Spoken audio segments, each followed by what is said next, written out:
कहानी नीरू की है। पंजाब की नीरू की शादी दिल्ली के राहुल से होती है।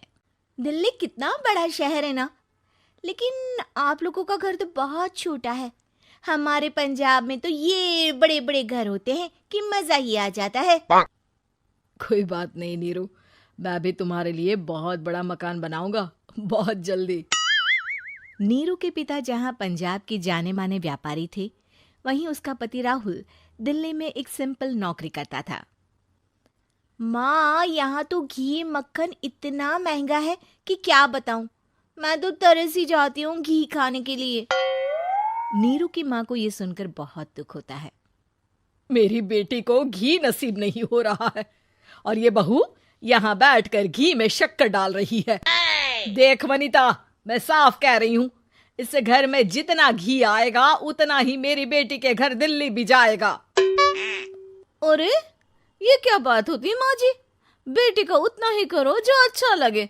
अब क्या मायके से घी और मक्खन तक की सप्लाई करोगी आप? हाँ, मेरी बेटी किसी चीज को तरसे मुझसे बर्दाश्त नहीं होता। अब क्या था, नीरू के मायके में 2 किलो घी आता तो 2 किलो दिल्ली जाता नीरू के पास। एक दिन, माँ बड़ी गर्मी पड़ती है दिल्ली में। इस घर में तो एक ही एसी है और वो भी ड्राइंग रूम में। सारा परिवार एक ही कमरे में सोता है। हाँ बेटा, वो तो हर घर की कहानी है। यहाँ भी एक ही एसी है। अरे बिल इतना आता है कि क्या बोलूं। तभी वहां राकेश आ जाता है।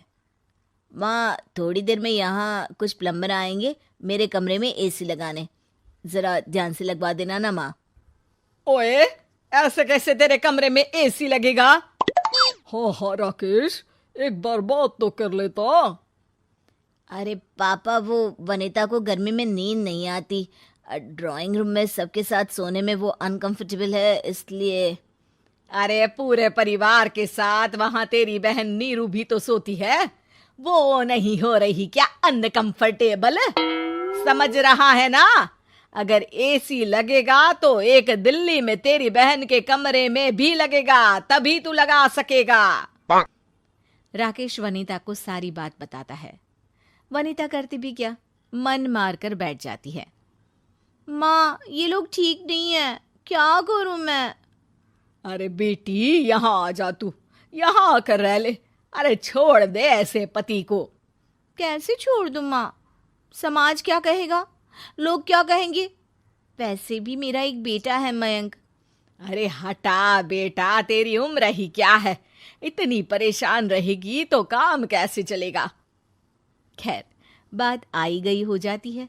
माँ को लगता है कि नीरू ठीक है, तो वहीं नीरू के मन में एक ही लाइन चल रही होती है, यहाँ आजा। माँ ने तो बोल ही दिया है कि यहाँ आजा। बस मयंक थोड़ा सा बड़ा हो जाए, इन गरीबों को छोड़कर मैं वापस माँ के पास ही चली जाऊंगी। वो इसी सोच में बाजार में चल रही थी कि मैम, आपका दुपट्टा जमीन को छू रहा है। नीरू जैसे ही उस लड़की की तरफ देखती है, देखती ही रह जाती है। हाय रे, कितना सुंदर लड़का है ये। अब क्या हुआ? मैंने कहा आपका दुपट्टा। तो खुद ही उठाकर दे दो ना। लड़का समझ जाता है कि नीरू उस पर फिदा हो चुकी है। वो उससे उसका नंबर लेकर चला जाता है। अब क्या था, नीरू और रोहित में लगातार बातें होने लगती है। मैं हरियाणा का रहने वाला हूँ, यहाँ एक बड़ी कंपनी का मैनेजर हूँ। अच्छा, और कितने बच्चे हैं तुम्हारे? बच्चे? अरे मेरी तो शादी भी नहीं हुई है। तुम बताओ, शादी करोगी? नीरू शर्मा जाती है। अब लेकिन मैं तो पहले से ही शादीशुदा हूँ। मुझे फर्क नहीं पड़ता, बस तुम शादी कर लो। भाग चलते हैं, बहुत पैसे वाला हूँ मैं, हमेशा खुश रखूंगा तुम्हें। नीरू रोहित से मिलकर सारा प्लान बना लेती है और फिर एक दिन घर से भाग जाती है। दोनों शादी कर लेते हैं। शादी के बाद, क्या बात है नीरू, तुम्हें परेशान सा देखता हूँ, सब ठीक तो है ना? हाँ हाँ, सब ठीक है।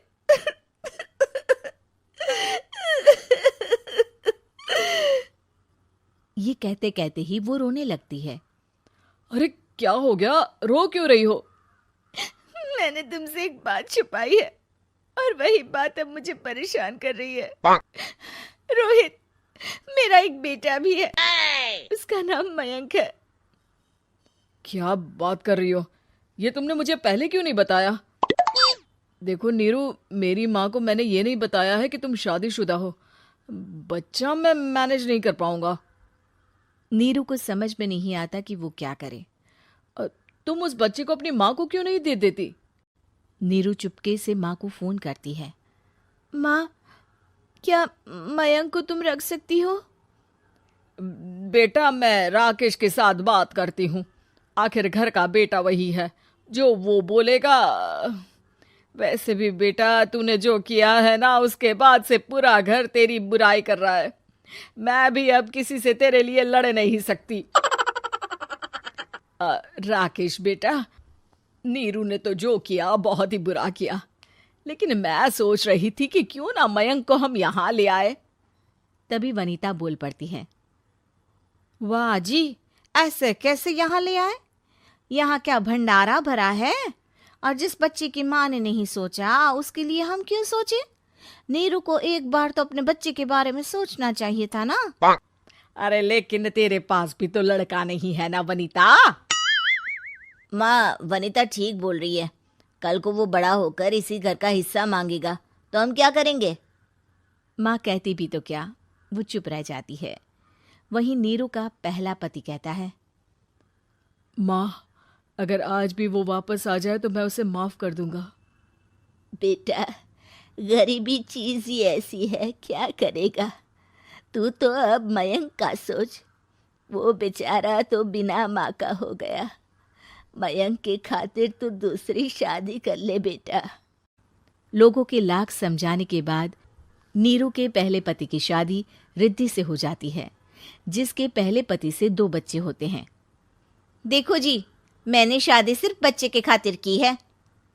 मैंने भी शादी सिर्फ बच्चों के खातिर की है। वहीं नीरू के दूसरे पति के मन में ये बात घर कर जाती है कि नीरू एक मासूम बच्चे को उसके खातिर छोड़ कर आई है। अब देखो नीरू, मुझे लगता है कि जो औरत अपनी कोख का बच्चा छोड़ सकती है, वो तो कुछ भी कर सकती है।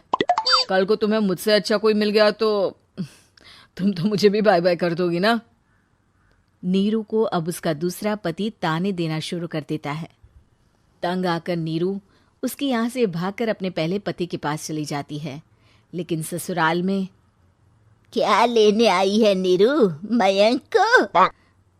नहीं नहीं सासू माँ, मुझसे गलती हो गई, मुझे माफ कर दीजिए। नीरू, अब वक्त खत्म हो गया है, मेरी शादी हो चुकी है। तो छोड़ दो ना उसे, हमारा बच्चा है। मैं आपको अपनी माँ नहीं मानता, मेरी नहीं मान तो बात अच्छी है। नीरू मयंक की बात सुनकर समझ जाती है कि उसके पास अब ना आसमान रहा ना ही जमीन।